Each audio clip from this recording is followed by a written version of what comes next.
Amen, chers amis. Alors, hop, je clique sur le slide. Voilà, ce matin, un petit peu dans la continuité de la semaine dernière. Donc, la semaine dernière, on était dans aimer les autres jusqu'à ce qu'ils nous demandent pourquoi. Et peut-être que j'avais pas assez précisé aussi qu'est-ce que ça voulait dire d'aimer les autres, quelles actions on mettait en place, comment on devait se comporter en pratique. Et euh, ce matin, l'idée c'est de faire un pas de plus dans cet amour et de manière un peu pratique, mettre l'accent sur quelque chose qui nous touche, je crois, tous et qui touche aussi particulièrement les églises.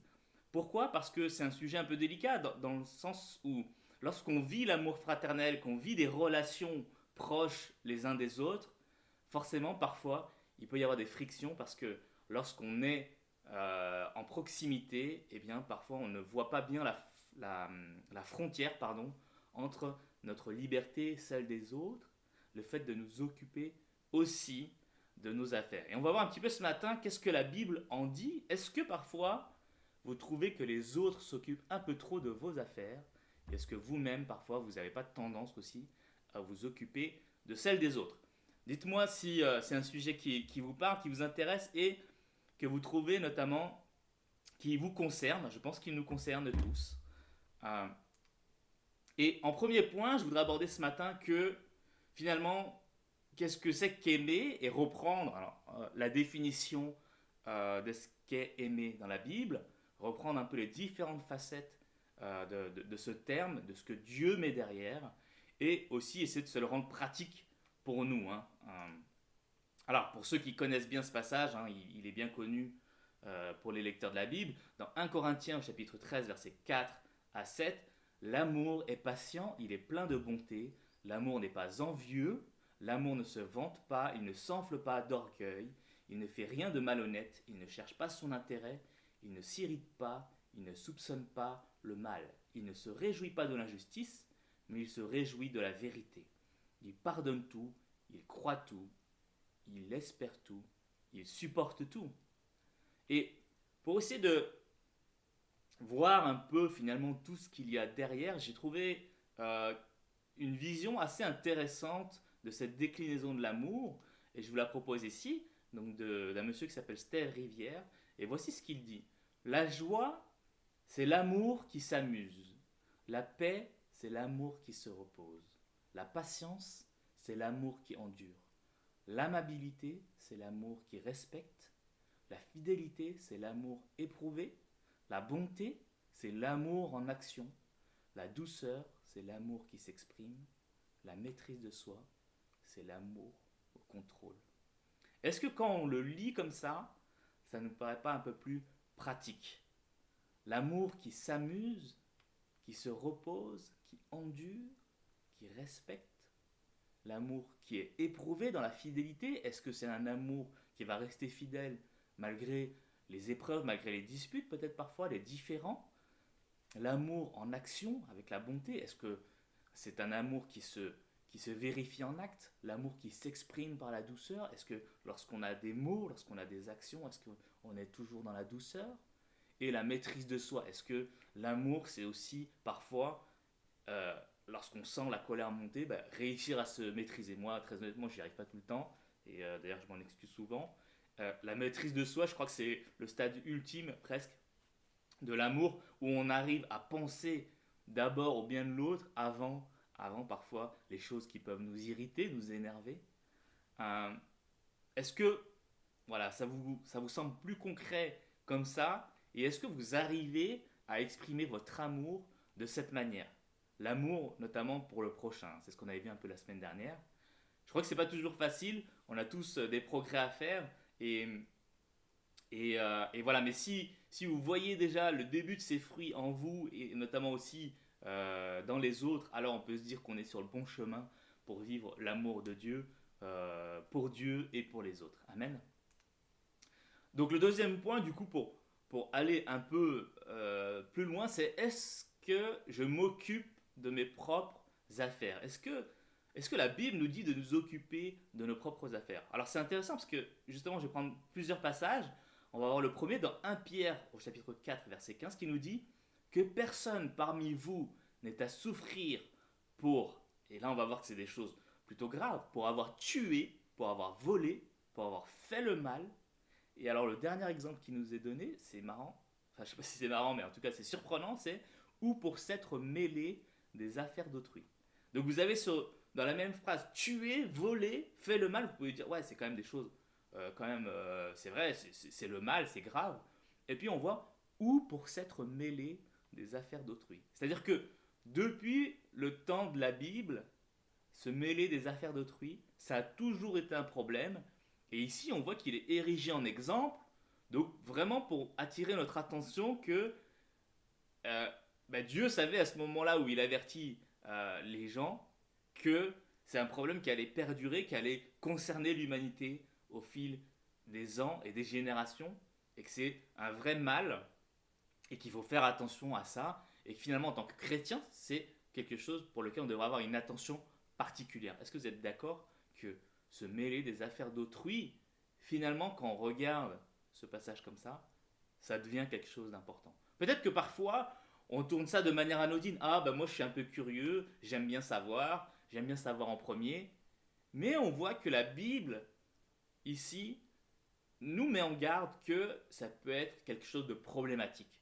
Que personne parmi vous n'ait à souffrir pour ça. Alors, dans le contexte de ce passage, c'était effectivement par rapport au fait d'être, de prendre sa croix, d'être un martyr, de vivre des choses pour Christ et de souffrir pour Christ, euh, pour le témoignage de notre foi, c'est bon.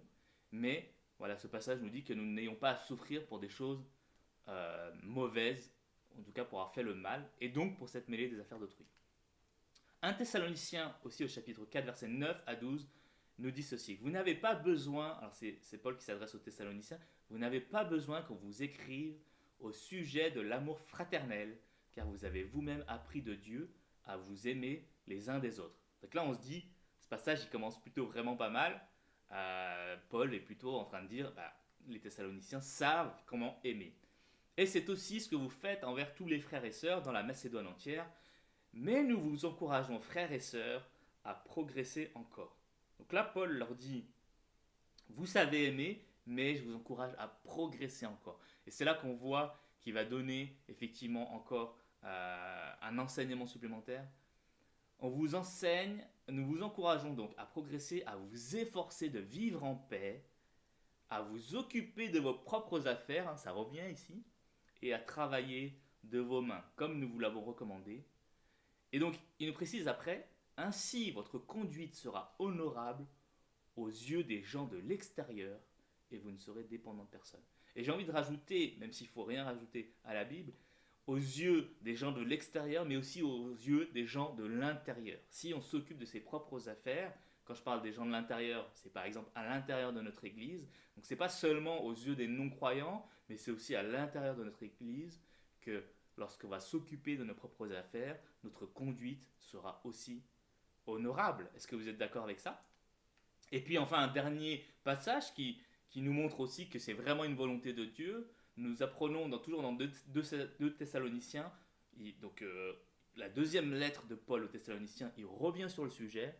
Nous apprenons cependant que quelques-uns parmi vous mènent une vie désordonnée. Donc il a entendu que des gens, effectivement, avaient ce problème. Ils ne travaillent pas, mais se mêlent des affaires des autres. C'est-à-dire qu'ils ne s'occupent pas de leurs affaires, ils ne s'occupent pas d'atteindre leurs objectifs, de travailler pour eux, pour vivre, mais ils se mêlent des affaires des autres. Et on voit que vraiment, c'est un problème ancestral qui dure depuis longtemps. Alors, et je l'ai dit, nous avons encore à progresser, travailler notre amour, et soyons honnêtes que nous avons encore tous un pas à faire en ce sens, et moi le premier. Et Paul ne dit rien de moins que ça, hein. Il nous dit que euh, les Thessaloniciens savent ce que c'est d'être aimés, j'ai une apostrophe de trop, mais qui peuvent encore progresser, hein. On lit donc dans la suite, on se rend compte que finalement la pratique elle n'est pas encore à la hauteur de ce qu'on pensait, c'est-à-dire ils savent aimer, mais la pratique n'est pas encore à hauteur.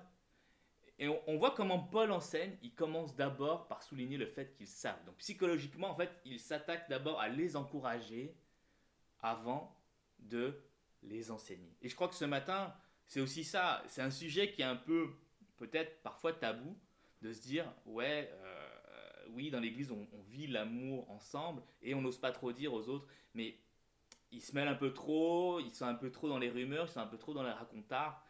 Et on voit que la Bible enseigne ça depuis le début. Donc, que finalement, ça ne devrait pas être un sujet tabou, qu'on devrait aussi pouvoir se rappeler à l'ordre, entre guillemets, chacun, de se dire, attention, c'est un problème depuis la nuit des temps, et que de temps en temps, c'est bien de se recentrer et de voir si on ne s'occupe pas un peu trop des problèmes des autres, alors qu'on ne devrait pas. Amen. Vivre l'amour de Dieu, c'est savoir s'occuper de ses affaires, donc on l'a vu dans ces passages. Et je voulais prendre quelques petites réactions qu'on peut avoir qui peuvent nous donner des signaux qu'on s'occupe un peu des affaires des autres.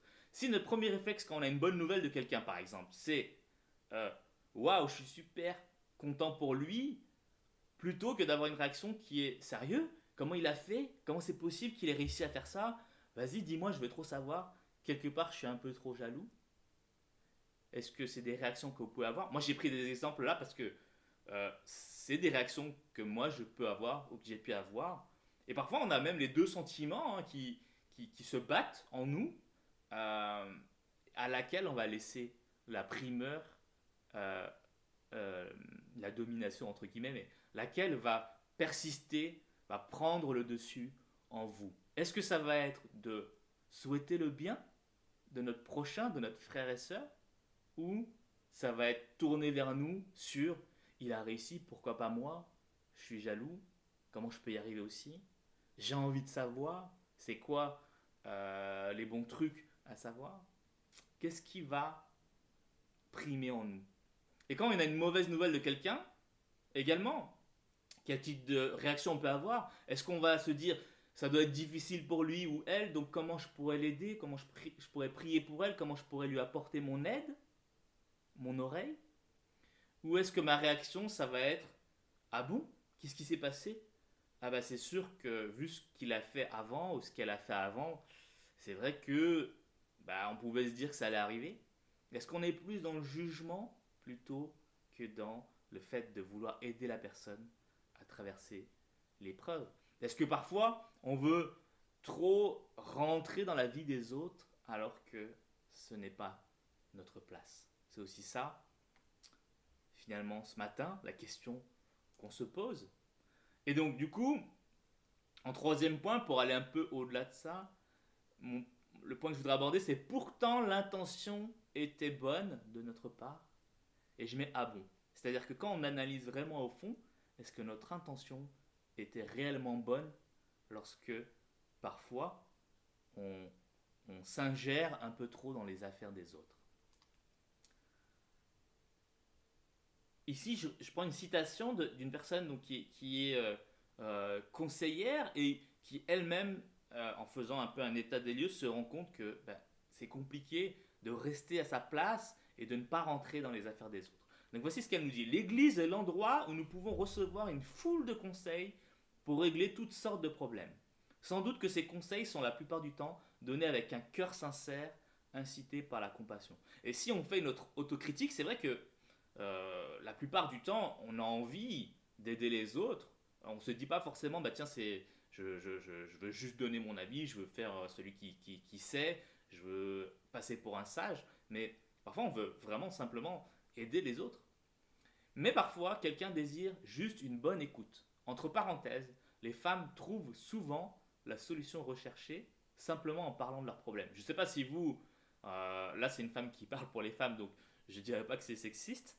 Euh, Elle dit que la plupart du temps, les femmes ont juste besoin qu'on les écoute, mais pas forcément qu'on leur donne de bons conseils. Et ça, je sais que c'est quelque chose qu'on m'a déjà reproché parce que je ne comprenais pas. Moi, je pensais qu'à chaque fois qu'on partageait une situation, il fallait que je donne mon avis. Mais en fait, pas forcément. Et ici, elle nous dit bien que euh, même si on a l'envie d'aider et même si on a envie de donner des conseils, parfois, il est bon de ne pas le faire et il est bon de ne le faire que lorsqu'on nous le demande. Et c'est à ce niveau-là qu'on se dit, effectivement, on s'occupe de nos affaires. Ça devient nos affaires si on vient nous consulter et si on nous demande notre avis, mais ça n'est pas notre affaire si on veut juste, si les personnes veulent juste notre écoute, notre oreille. Vous voyez la distinction? Et elle nous dit, quant à moi, j'ai maintenant adopté 2 règles qui m'aident beaucoup, et je trouve que c'est des bonnes règles. Alors, je ne sais pas si vous arrivez à les appliquer, dites-le nous en commentaire si vous y arrivez, mais les règles qu'elle a prises, les deux, c'est premièrement, pas de questions posées, pas de conseils donnés. Sauf si j'estime qu'il y a un grand problème. Donc, s'il y a un gros problème et que vraiment la personne, elle est dans la tourmente et que vous voyez qu'elle s'en sortira pas toute seule, peut-être que vous pouvez commencer à engager la discussion et voir si la personne est réceptive, qu'elle a envie de conseils. Mais là, c'est intéressant, elle dit pas de questions posées, pas de conseils donnés. J'attends que les personnes viennent vers moi et me demandent mon avis pour leur donner des conseils. Je ne vais pas donner des conseils en disant, tu sais, tu devrais faire comme si Dieu dit de faire comme ça. Mais si la personne ne t'a rien demandé, peut-être que tu es en train d'outrepasser, de dépasser la limite que Dieu veut. Et tu n'es peut-être pas dans le bon rôle que Dieu veut te donner. Peut-être que Dieu t'attend ailleurs alors que tu es en train de passer ton temps à essayer de donner des conseils à des gens qui n'en ont pas besoin. Amen. Amen. Est-ce que parfois on est comme ça aussi et vraiment que le Seigneur puisse nous corriger quand on tombe dans cette facilité ou dans cette tentation. Deuxième règle qu'elle s'est donnée, pas de solution proposée qui soit basée sur celle qui a servi à mes propres problèmes. Qu'est-ce qu'elle veut dire par là? C'est que quelque part, parfois, on a traversé des choses, des épreuves, des expériences. Et souvent, évidemment, on se base sur notre expérience pour conseiller, pour donner des conseils aux autres parce que comme on a traversé la chose avant, on pense savoir, on a traversé, donc on a trouvé une solution, entre guillemets, et on voudrait la donner. Parfois c'est sincère, on veut aider les autres. Sauf que 2 choses, c'est que parfois on ne connaît pas tout à fait la situation dans sa globalité et c'est pas tout à fait le même contexte et donc la solution ne sera pas forcément la même ou ne suffira pas ou ne sera pas la bonne. Et puis j'ai envie de dire également, parfois Dieu veut une issue différente. Parfois le contexte, l'épreuve que Dieu donne pour une personne n'est pas la même que celle qu'il nous avait donnée à nous et il ne veut pas, même si c'est la même chose, il ne veut peut-être pas forcément donner la même solution parce que le travail, on l'a dit, qu'est-ce qu'il veut au fond? C'est le travail de notre personnalité, de notre cœur. Et si la chose qu'il y a changé dans le cœur, ce n'est pas la même, peut-être que Dieu veut une issue différente pour que son enfant apprenne à travers l'épreuve. Amen. J'ai 2 oreilles pour écouter, elle finit par ça. Quelque chose qui revient souvent, c'est écrit aussi dans les proverbes et mon père nous le disait aussi souvent, on a 2 oreilles pour écouter, on a une seule bouche. Si on a 2 oreilles, peut-être qu'il faut écouter 2 fois plus qu'il ne faut parler, mais elle nous dit qu'elle a 2 oreilles pour écouter, bien écouter, et j'ai une bouche pour encourager. Que nous puissions utiliser notre bouche plutôt pour encourager que pour soit colporter des rumeurs, soit poser des questions indiscrètes, soit donner des conseils alors qu'on ne devrait pas, d'accord? J'ai 2 bras pour câliner, hein, des câlins. Alors, faites des câlins, notamment après la crise Covid, mais seulement lorsque les gens le veulent, évidemment, hein, venez pas les câliner s'ils n'ont pas envie. 2 mains pour essuyer les larmes et 2 épaules pour accueillir une tête fatiguée et découragée. Et je peux toujours trouver du temps. Le temps à donner à disposition des autres, c'est notre bien le plus précieux. Et voilà, si on peut donner du temps dans l'écoute, dans l'empathie, je crois que c'est une bonne chose et certains ont un don particulier pour ça. Et merci Seigneur parce que ceux qui ont ce don, ben, vous êtes là et vous pouvez écouter les autres. Amen. Jean 21, versets 20 à 22 nous dit ceci. Pierre se retourna et vit venir derrière eux le disciple que Jésus aimait. Qui était le disciple que Jésus aimait? Ceux qui ont l'habitude, c'est effectivement Jean. C'est Jean, le disciple qui écrit cet évangile. Celui qui, pendant le souper, s'était penché vers Jésus et avait dit Seigneur, qui est celui qui va te trahir? En le voyant, Pierre dit à Jésus Et lui, Seigneur, que lui arrivera-t-il? Et Jésus lui dit Si je veux qu'il vive jusqu'à ce que je revienne, en quoi cela te concerne-t-il? Toi, suis-moi. Et quand on lit ce passage, on pourrait se dire que Jésus est un peu dur avec Pierre, parce qu'il lui dit, mais en quoi ça te concerne? Toi, suis-moi. Mais si vous regardez un peu le contexte et la temporalité de ce moment-là arrive après que Jésus soit mort, ressuscité. Et c'est les derniers instants finalement où Jésus passe son temps avec les disciples sur terre. Et donc qu'est-ce qui s'est passé avant? Déjà on voit au verset 20 que il y a eu le dernier souper où Jean avait demandé au Seigneur Jésus qui est celui qui va te trahir. Et du coup ça m'a interpellé, je me suis dit tiens peut-être que je me rappelle pas de tous les détails de cette histoire, donc je suis retourné un peu en arrière, et si vous êtes curieux, vous pouvez aller voir aussi. Et on se rend compte qu'en fait, c'est Pierre qui a demandé à Jean de demander au Seigneur Jésus qui était celui qui va te trahir. Donc là, on peut se dire, bah, en fait, Pierre, il a l'habitude d'être curieux et d'être prompt aussi, pas seulement à agir, hein, puisque vous le connaissez, il a coupé l'oreille d'un homme pour essayer de défendre Jésus. Il était aussi prompt à vouloir savoir les choses. Et donc, il voulait savoir qui allait trahir Jésus. Donc ceux qui ne le savent pas, je vous invite à aller lire le passage. Mais on voit ici, rebelote, Pierre est encore curieux et va reposer une autre question. Alors, quand c'est intéressant de voir que Jésus avait répondu à Jean la première fois, mais ici, quand Pierre va demander directement, il lui dit si je veux qu'il vive jusqu'à ce que je revienne, en quoi cela te concerne-t-il?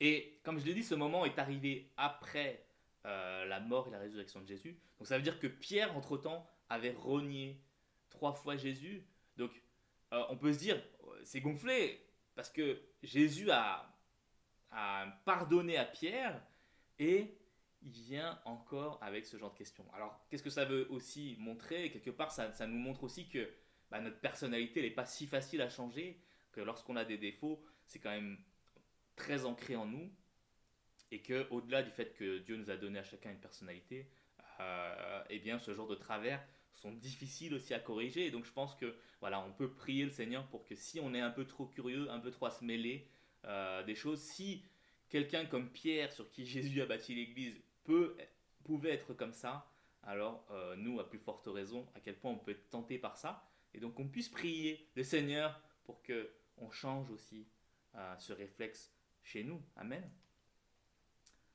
Donc ici, c'est exactement ce que je viens de dire. Si Pierre lui-même peut se rendre coupable d'ingérence, alors tout le monde est concerné. On voit qu'il ne s'agit pas de solidarité, notamment quand on considère donc le précédent de la trahison. Il s'agit de savoir quand il faut s'abstenir et s'occuper de ses affaires. Et parfois, on veut résoudre un problème sans avoir été invité à le faire.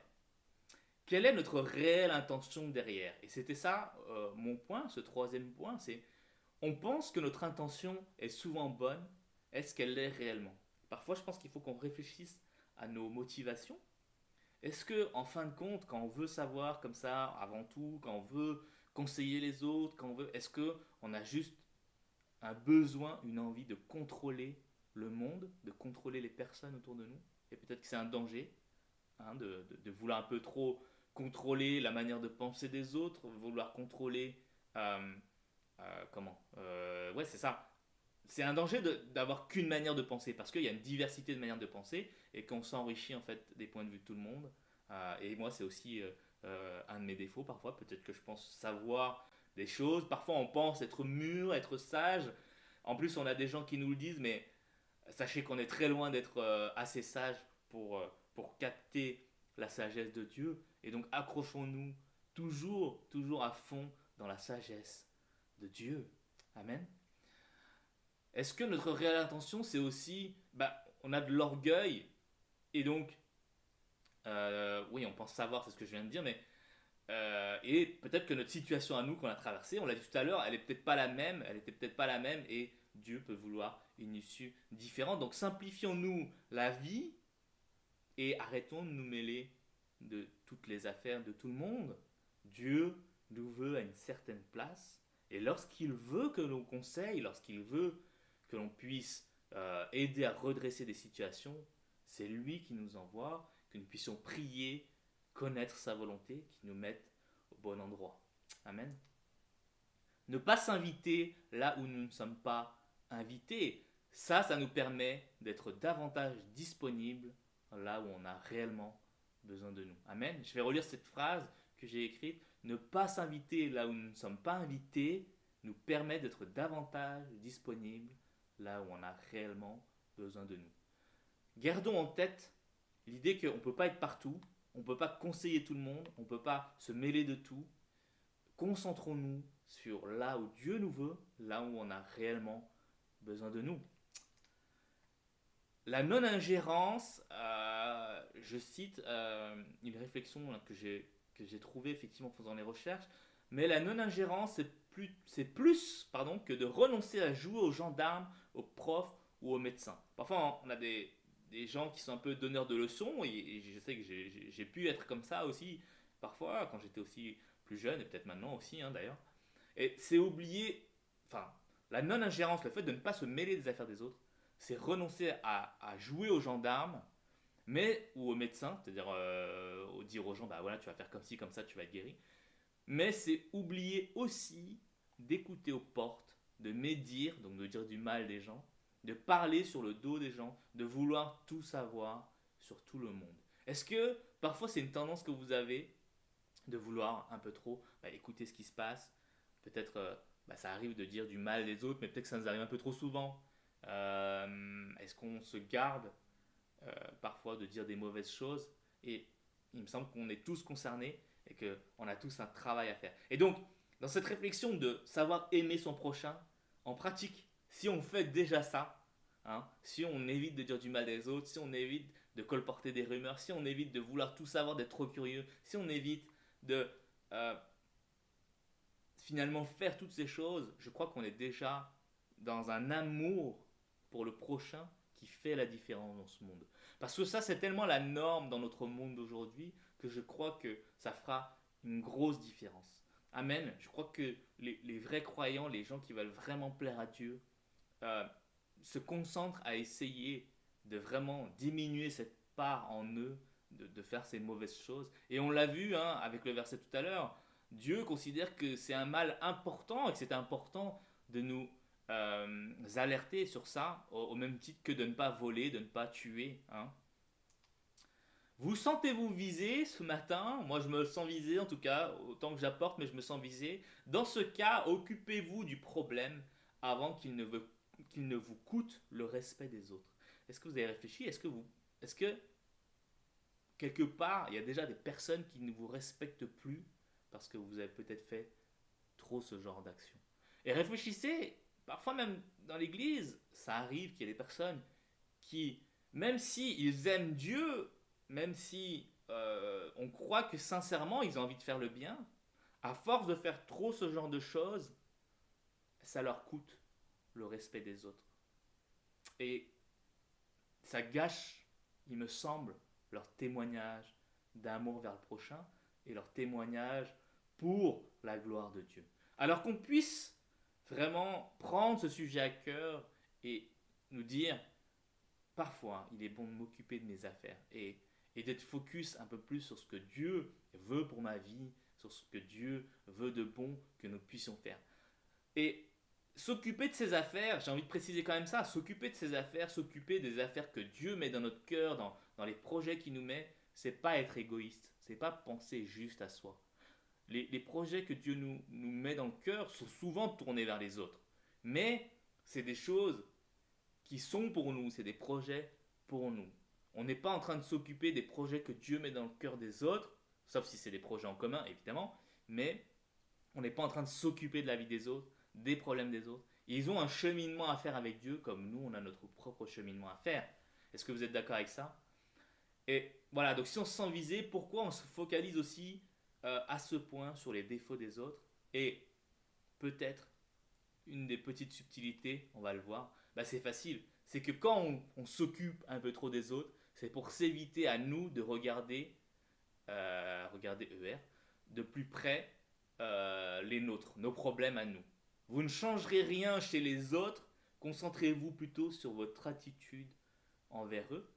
C'est par notre attitude qu'on pourra impacter les autres. Euh, et parfois, on évite de se regarder nous-mêmes en s'occupant trop des autres. Et c'est une manière aussi de ne pas voir tout le mal, toutes les mauvaises choses qu'on a en nous et qu'on fait de mauvais en fin de compte. Voilà, donc juste pour conclure, j'espère que c'est un thème qui vous a parlé, c'est quelque chose de pratique. Je crois que c'est quelque chose qui ne doit pas être tabou. Je crois que c'est quelque chose, moi je l'ai vécu dans les églises que j'ai traversées. Je pense qu'on le vit encore, même si ça fait un moment qu'on ne s'est pas tous revus. Et je crois que c'est quelque chose où Dieu veut nous mettre l'attention ce matin aussi, c'est de se dire, ok, c'est un problème depuis le début. Je ne suis pas là pour vous juger, pour vous dire, vous êtes mauvais. Comme Paul, que nous puissions nous dire et dire aux autres, je sais que vous savez ce qu'est l'amour fraternel et, et je sais ce que vous faites et vous aimez vos prochains, mais vous pouvez encore progresser. Et vous pouvez encore progresser en vous occupant de vos affaires. Pas seulement, hein, il a dit aussi en travaillant. Pour ceux qui n'aiment pas travailler, ça peut être un autre thème. Dieu nous demande aussi de travailler, mais il nous demande de nous occuper de nos affaires.